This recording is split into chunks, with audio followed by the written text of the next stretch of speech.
Hey, sports card collectors, investors, all of my collectibles friends. Apologies, I am filming this on Sunday night late, so I'm looking a little rough.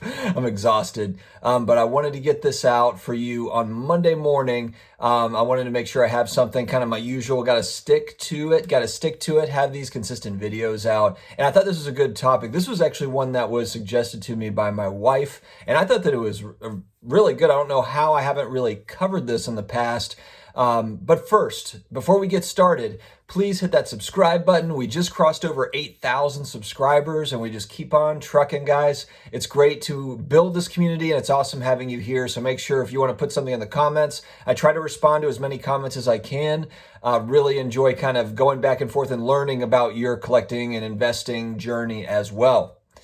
All right, so what my wife had suggested, she's like, there is a lot of sports card investing talk. Obviously, you're investing in sports cards, but what about just collecting? Because you also do, quite a bit of collecting, and she's right. And actually, there's boxes collecting here, in this room. So she's probably thinking like you're definitely a collector as well. And I think that that's really an excellent point because you hear different viewpoints on collectors versus investors, and it's kind of this back and forth battle thing that goes on.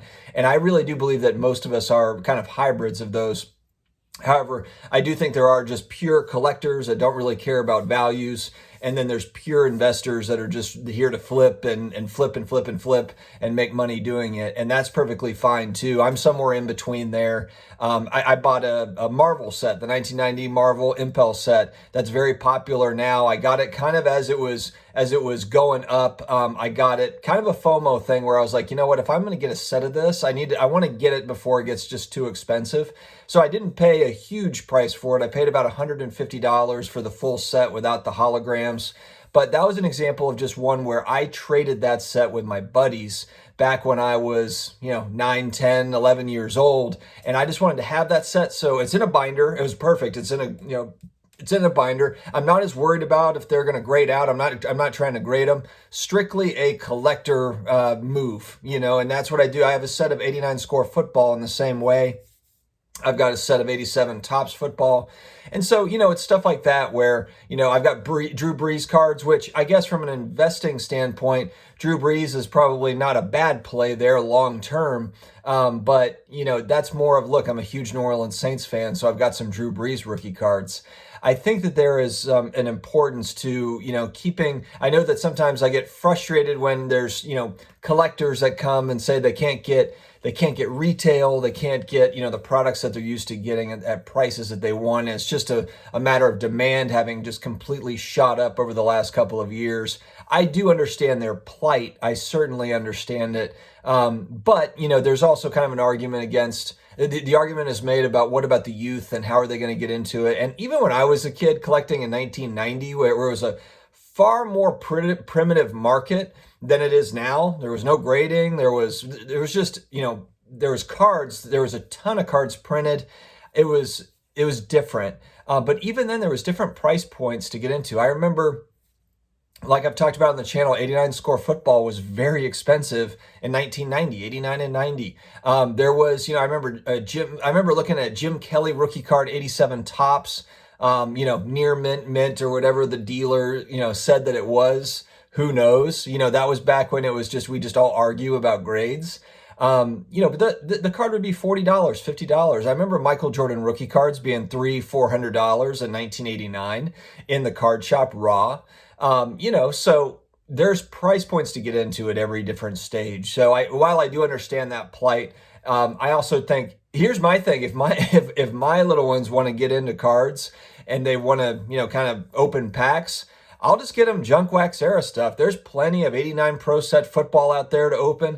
There's plenty of Donruss baseball still out there. I was looking at 88 Topps football, and I can teach them about the legends. And honestly, like, my son is just turned 6. He has autism. He is more interested in, the colors and organizing the cards than the actual players. He also likes Pokemon, so he likes to count, tell me about all the characters.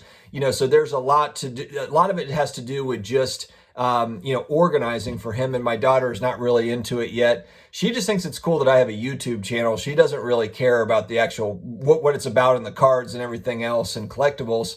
But she just thinks it's cool that I'm on TV. But yeah, for the youth that want to get into it, I mean, are they going to be able to maybe open Prism basketball at a decent price? No, probably not. But there's going to be other products for sure that they could have, opportunities at. And then of course you have sets that come out, you have products that come out that are very hot in the beginning and then they fade away and then they become more affordable. So there are options out there, and so I do think that it's important to kind of keep all sides, in mind, when we're hobbying, so to speak. I certainly don't mind, the people that are lining up to buy retail at the store or clearing out, the Walmart or the Target. I don't go to buy retail to open wax. But look, there's a lot of people that have lost jobs, over the last 12 months, and they might be trying to get by on that. So I don't judge anybody that is trying to get out there and make something happen during, a pandemic where it's just been, pretty bad for certain segments, especially the service industries. Those might be people that have not worked in months. So look, if they're flipping hobby boxes, if they're flipping retail boxes, whatever, to make it work, fine by me. I'll just wait for those singles of the players that I want to come out and I'll buy them like that. I think that there's other ways to kind of view that. All right, guys, tell me in the comments, are you more of a collector or an investor? And on the collecting side, what do you collect? Kind of what is the stuff that you collect that's not necessarily for a long-term investment or short-term flips, but just like, I just love these cards and I just want to have these to look at here and there. Let me know what that is in the comments. All right, guys, like we always do, we're going to end this video on a positive note. And I want to just kind of throw this out as a reminder, something that's very obvious to many people, but it can really help sometimes when things just don't seem right. A lot of times when I come up on somebody that's kind of rude to me, and not having a great day, it's just that they're not having a good day and they're taking it out on me. It is not necessarily anything personal. It's just an emotional reaction that they're having for some other part of their life that they're not happy about. And so I think that's really critical. When we run into, somebody cuts you off at the light or whatever, maybe it was just an accident, maybe they're having a bad day, whatever the reason is I think that it's really critical to not let that thing ruin your day, whatever that is. If someone is rude to you or, something doesn't go as according to plan as it should have in your mind, a lot of times people are talking about whatever that thing is for the rest of the day. Like, hey, can you believe that the Starbucks person, they served me my coffee cold? Can you believe that? Can you believe the nerve? And it's like, honestly, like you should be able to get over that really fast.